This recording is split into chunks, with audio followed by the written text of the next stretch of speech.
dalawang anak. Mahaba at malubag ang daan papunta kina Dolores.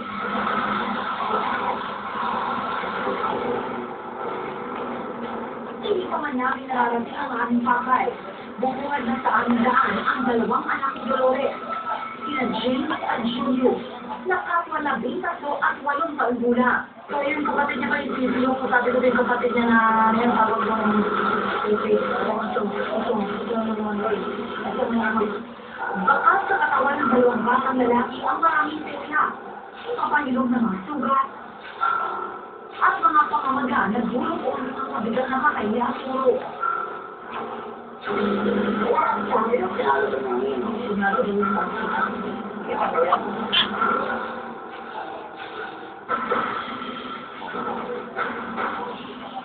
Kinailangan namin tawin ang napakalawak na building lupain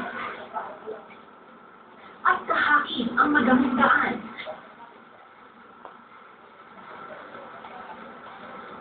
Bago namin nakaharap sa wakas ang amain ng mga bata na si Arturo.